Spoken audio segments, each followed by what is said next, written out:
Kodi mwaimva ya simatematiki ku Philippines zimene zachitika?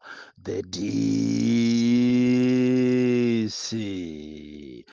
Newo ndi Boni Kalindo owanyadira amangoti the DC ndi nkhani yawo mwadzimvera nokha Malawi angoyamba ndi kufunsa kuti kodi mwamva zimene zachitika ku Philippines ndi machine a Smartmatic. Ndi nkhaniyo tisanayipitirize timafuna tikuonza Boni Kalindo kuti machine amene akugwiritsidwa ntchito ku chisankho cha ku Philippines si machine a Smartmatic. Pakali pano anthu aku Philippines dzulo pa 12 May 2025 kunali chisankho kumeneko kumene amasankha maseneta osati president koma maseneta komabe amagwiritsa ntchito machine amene akuchita kuti automated counting machines ACM. Ndipo kampani imene yapanga supply ma ACM amenewa ndi kampani yochedwa Mirror Systems yochokera ku South Korea. Komabe nkhale akugwiritsa ntchito kampani yosiyana Smartmatic, kampani ya Mirror Systems sikuti ilibe zitopotopo zake. Zikumveka kuti kumeneko mavoti ena samawerengedwa bwinobwino.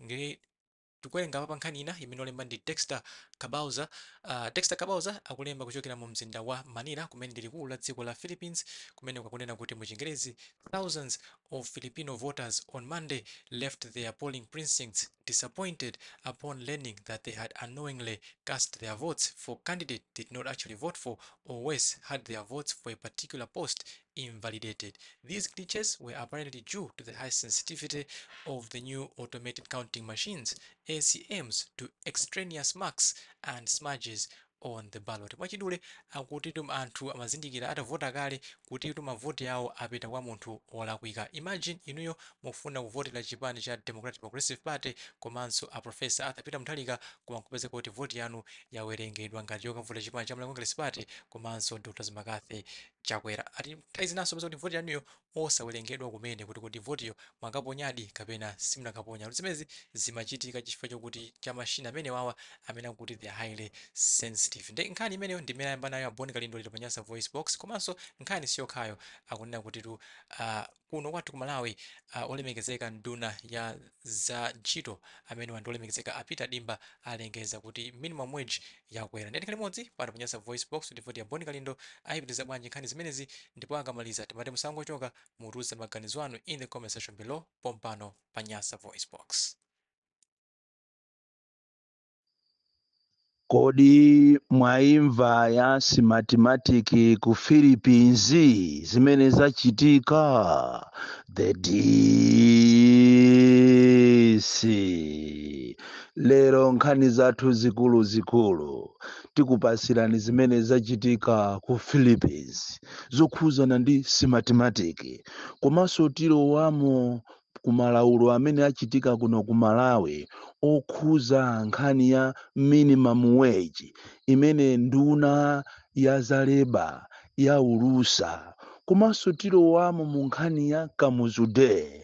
Amalawi takhalani pompo, koma tisanayambe zimenezi ndafuna ndikakuthokozeni Amalawi nonse mutamva titalengeza kunena kuti tili ndi maliro ku South Africa alo zithoko mphepo amene akuyenera kubwera kuno ku Malawi, ndipo kukufunika ndalama yokwanira 2,340,000.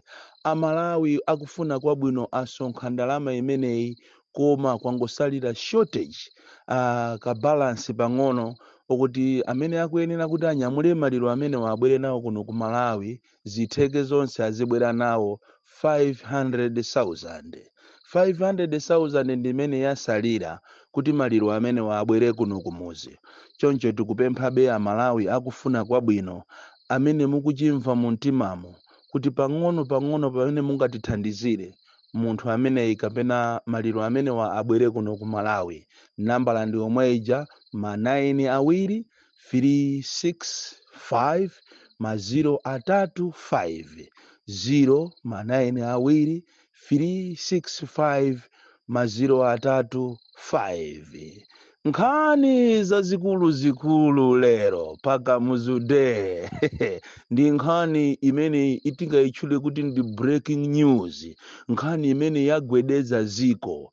Nthawi zambiri tikamanena ena ife timakhala ngati ndife amisala, timakhala ngati tadya chamba, anthu osaphunzira. Tikamakulangizani pena muzimva. Ndetu tapitani ku Philippines mukasegule pa mupange Google kapena iyayi mupite pa BBC mukaone zachitika ku Philippines ndi simatematiki tu ndi imene imagwiritsidwa ntchito pa zisankho zachitika zana ku Philippines.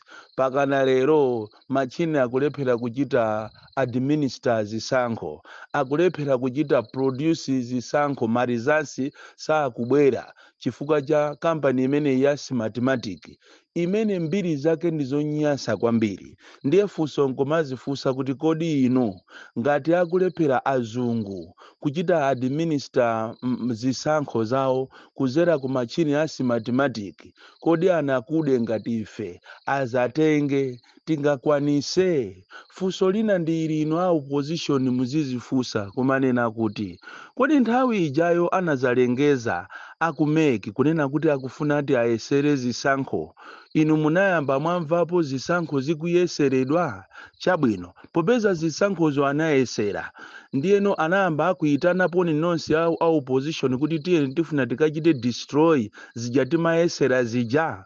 Ngakhale chamba chomwe chamba apolisi akachigwira amapita nacho ku Vumbwe Research Station kapena iyayi amapita nacho ku Lilongwe ndikukachifufuza chamba chija ndikuona kuti chamba chimenechi ndi chomwecho kenako ndikuchiocha in presence of my stakeholders.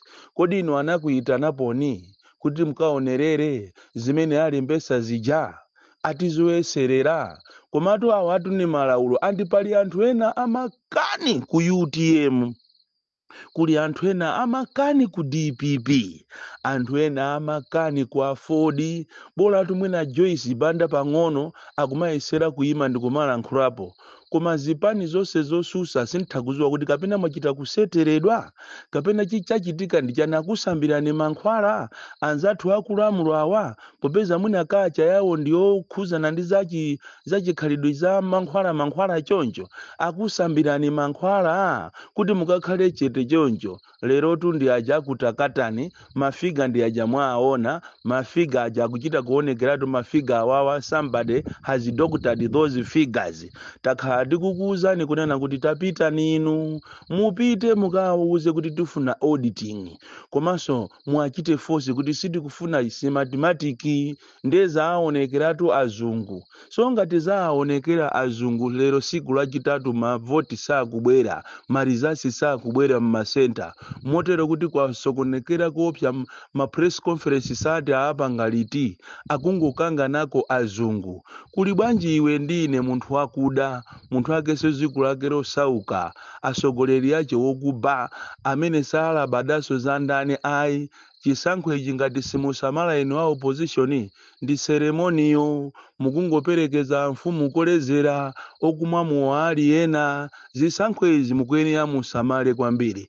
Mukhoza kumakumana ndi azungu mabungu ochokera kunja, kumakumana nanu monga amene apangira aja akumana ndi kabambe aja. Mukhoza kumakhala ndi anthu m'misonkhano mwanu anthu ochuluka, ena ndikumakupangirani nsanje kuntchisi, kumakuchitani ataki. Mukhoza kumapangisa maprimary ngakhale ena maprimary ake ndiosokonekera, inu ndikumaona ngati mukhoza kuwina. Achimwene kubera zisankho abale anga, it is a process. Izizi muzitenge whether you like it or not. Nkhani yathu yachiwiri ndi nkhani yomvesa chisoni imene Minister of Labor walengeza nkhani yokhuzana ndi minimum wage. Ine ndamva chisoni kwambiri kuti ukapolo kuno ku Malawi ulipobe, ndipo ife amalawi ifeyo mulungu azatiwotcha chifukwa ndinkayembekezera kuti Minister of Labor amene iyi ndi munthu wokuti ndi wophunzira bwino, odziwa mavuto amene ali kuno ku Malawi. Zoona mungamupase munthu minimum wage 150,000. 150,000 ni ndalama imene akudyera mwana ku sukulu kwa 2 weeks. Zinthu zinavuta pakali pano pa zinthu zinakwera, and mukamane kumanena kuti minimum wage ndi 150 ngati anthu amalephera aboma omwewo malephera kuwalipira anthu 100,000 ndikumanama kuti minimum wage ndi 100,000 koma simapasa kuli bwanji 150 mwapasa bwanji. Andi ndimafuna ndipemphe amalawi mwina anthu sitimadziwa tiye titengerepo phunziro kwambiri pa chiphunziro cha chisilamu. Munthu ukamapereka ndi pamene umadalisidwa. Ndimafuna ndikupempheni inu mabwana khala ndinu amatraki aonjezereni madriver anu mwina 500,000 apaseni madriver anu mwina 400,000 khala ndinu ama minibus ayenjezereni ma minibus drivers anu ndalama yomveka bwino chifukwa munthu ameneyi ali ndi ana driver mukumunenayo ali ndi ana ali ndi mkazi ali ndi extended family mukuziwa kuno ku Malawi akuchikazi abwere akuchimuna abwere uwathandizenso anthu ena ndi ena amachali chiso nawonso amachali chopempha abwere sopombo uwapase ndalama inavuta kwambiri. Andine ndinkayembekezera kuti boma lipanga machawi liona mmene Malawi akuvutikira kuti apereke ndalama zogwirizana ndi nyengo imene ili pano. Uwundu ukapolo weni ukapolo mmene zinthu zadulira 150,000 ukupita nayo mu shop munthu kukagula mwina olo 200 imene kukagula mwina zinthu zitatu jumbo yosakwana ndelere mukanena kuti aye inuyo tikufuna tiyenjezere minimum ma drivers muzilandira mwakuti ama truck muzilandira 200 chakuti ena wazilandira 300 komanso kuboma ku minimum wage 150 ino ndi anthu ofoira kwambiri. Andi domestic worker mukamuike pa 72,000 ndalama yake itiyo 50,000 imukuma atengera anthu kumapita nawo ku state house ndi ndalama yokuti akungofika nayo kumene achokerako ndikungogula pocket ya sugar ndalamayo ndikuthera pompo. Koma zikanakhala mwina ku parliament mukaone aku parliament sitting allowance yoka kungolowa parliament muja ndikungogonamo kutulukamo mwina after 2 hours akumalandira 100,000 and mene amasiya parliament anali akulandira ndalama zambiri. Manivesa izizi zikuchitika kwa anthu andale zikanakhala kuti application imene mukuyipangaso apply kwa anthu ena wamba tikananena kuti ziko lili bwino. Koma zikanakhala zanu ndiye kuti pakali panopa even olo salary ya ma MP inapambana pa 5 million salary ya MP. Ndi chifukwa chake timukuona anthu akufuna kuphana atu nkhondo yonse imene anthu akufuna akuphanirana kuti azipita ku parliament azikalandira ku ndalama za phamwamwa andi ziko lino lizakhala losauka kwambiri chifukwa even ma constituency apambana 200 ena ife timayima mu parliament ndikumanena kuti no there should not be any extra constituencies. Koma anthu ena anapanga makane ena ankapanga izi ndi cholinga chonena kuti ati awine masankho akubwerawa ayenjezere ma constituency ambiri mu Central Region ndizo zosatira zake ndizizi ziko lino likhala losauka kopsha andi makamaka mwamwenye amwenyeso ndinu anthu ena omvesa chisoni chifukwa timakuona ni every Saturday mmampasa munthu ja 2,000 mmampasa 2,000 kuti azipita nayo kwawo andi 2,000 masiku ano ndi chani. Take for example 5,000 ndi chani. Tinayenera tiziyaganizira anthu athu inuyo amwenye mabwana ama 47 mu mabwana amulilonge mu Sunnyside mu ena ogwira ntchito olemba ntchito za anthu a nyumba tatiye tiyaganizire amalawi zinthu zinavuta padakali pano andi ineyo sinayembekezere kuti minister amene idimba angabwerese manyaka ngati amene wawa ngumanena kuti ati akugwira ntchito akuchita perform by bringing in nkhani zokhuzana ndi ma labor issues at minimum wage ndalama yake yokuti even olothumba la chimanga osakwana ndipo pakhale school fees pakhale rent anthu ambiri amaenda amakhala pa rent ma transport kuchoka even ku 25 kukafika mu town ya Lilongwe kuchoka ku Bangwe kuchoka ku Machinjiri kuchoka ku Njenga Utuwa. Koma zimenezo simukuziganizira iyaya zosatira zache ndizi mukumanyamula anthu kuchokera ku Nchisi ku Lilongwe ku Deza ku Blantyre ku Salima matraki anthu ulendo nawo ati ku Kamuzu Day koma dziko ili lomvetsa chisoni kwambiri. Andi mwina Kamuzuyo akanakhala kuti anali moyo, sindikukhulupirira kuti siku lake lalero, anditu siku lalero la Kamuzu Day ndi birthday yachetu ya munthu wokuti anatisiya kalekale, koma anthu akuononga mabiliyons siku la atera munthu mmodzi. And I said it kunena kuti we should abolish this day, siku la Kamuzu. It is better to celebrate all the presidents, be it Bakiri Muluzi, Joyce Banda, Bingwa Mutharika, Peter Mutharika, iye iso alipo lero iyi wamanyankai bwezi bantu kumachita celebrate ziko tonse kumachita celebrate koma nditu kukaononga mabiliyons kuti kwena agona mahotelo 150,000 wage tikunena ina ayilipira paloji imeneyo. Andiso amahotelo akaona kuti anthu abwera akuboma ndi azipani amakweza mitengo yawo 150 yonso yachokapo pamene popo mwinaso ndi 300 per room.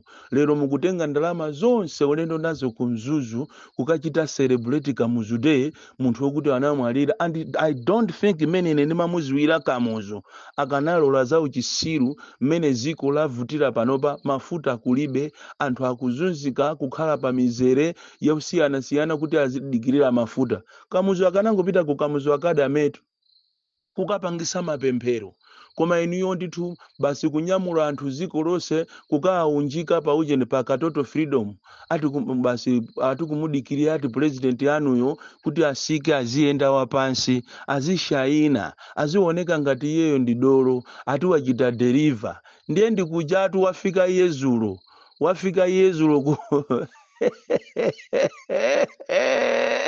ku airport Zuzu International airport yochita kupoma abale kupoma airport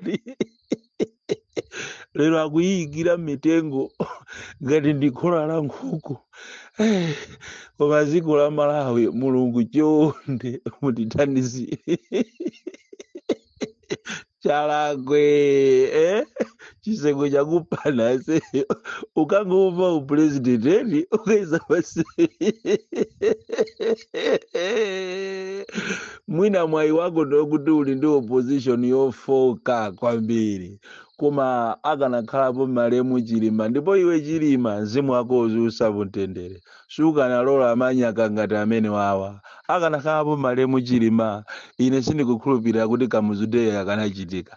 Akanangopita akaone anache ku Kamuzu Academy acheze ndi anthu akapemphere kuntunthama azipita kwawo. Koma izizi zalerozo zokuti kuli fuel crisis alibe nazo ntchito, zokuti kuli njala ngakhale anthu akolola alibe nazo ntchito. Lero ndi pamene mwagundika inu kumagawa fetereza. Soka ilo ti ndi Amalawi osusuka kwambiri. Bon Kalindo, the DC, mwana uopsa kwambiri, the most deadly and dangerous child from Jezaville, GTE Mabuka, box 76, Mulanje, Malawi, Southern Africa.